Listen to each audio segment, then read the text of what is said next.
in life, we do a lot of things mindlessly. What budget is, it forces you to mindfully think about your expenses.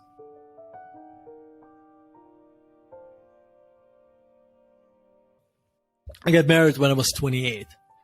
And I have to explain this. At that time, until that point in time, I lived with my parents, which is kind of very kind of Russian thing to do. Like, you live with your parents, you get married, you move out of the house.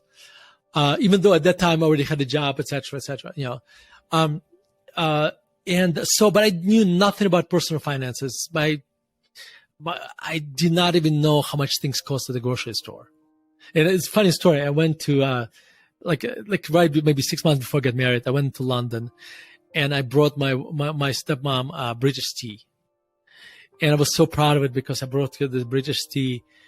And this tells you about how little I knew about grocery stores, because she said, yeah, that's the same tea I buy every time I go to a grocery store. Because anyway, so I know nothing about personal finance. I know nothing about what things cost. And my friend Mark, who was 10 years older, he basically sets me down with my wife and says, guys, let me give advice that can help you a lot when you get married. And he said, you have to do a budget. Okay, in the budget, you list your revenue, kind of your income, your expenses. And at this point, I kind of was getting annoyed because at this point, I have a master's degree in finance and I have a CFA.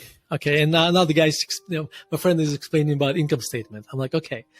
But he said, listen, when you think about expenses, don't just think about expenses like, that appear to you like right away, which would be like cable bill, mortgage, groceries. You also have to think about expenses that will happen to you in the future. Okay, because you have to do this time shifting, because they're going to be expenses that are going to happen to you in the future that you have to put on the budget. Like every so many years, you're going to buy a new car. So, and if let's say it's going to cost you, it's going to cost you $5,000 every so many years, that means it's going to cost you $100, a few $100 a month. So that's an expense that's going to happen in the future that you have to save for.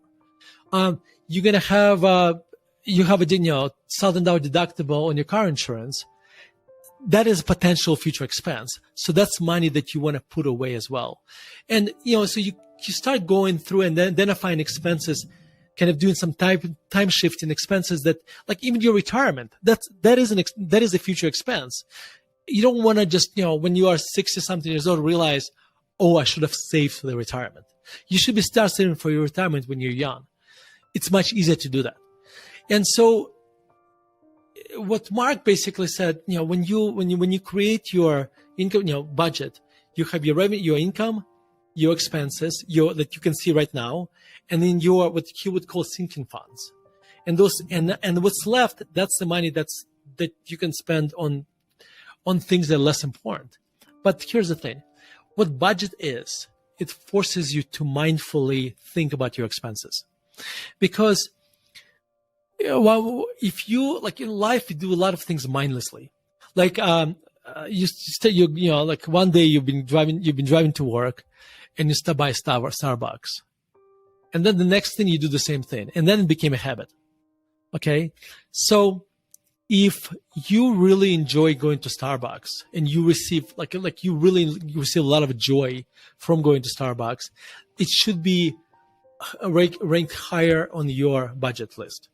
So, but if you just mindlessly been going to Starbucks because you've been going to Starbucks and you realize it's cost you $1,500 a year, maybe that should be in the very low end, very low on your budget, on your budget. Okay. So what budget does allows you to rank things, to mindfully examine your expenses, and then you can prioritize things that are more important to you and less important to you.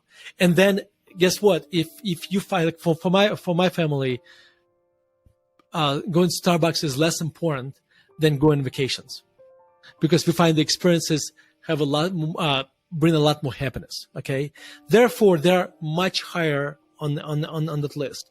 And I don't do this anymore, but for 15 years of our marriage, we actually saved money for vacations. So that was one of those sinking funds. So when we went on vacations, we didn't have to get in debt and put it on our credit card. because that's the money that was saved for us. And that was a point Mark was trying to drive across, is that the issue is what happens to us a lot when those expenses that kind of happen on a semi-regular basis, but we miss, come up, we have to get in debt. And when we get in debt, we start paying interest, and interest and compound interest becomes very, very expensive very, very fast. So that's what, those kind of the lessons I learned from that conversation.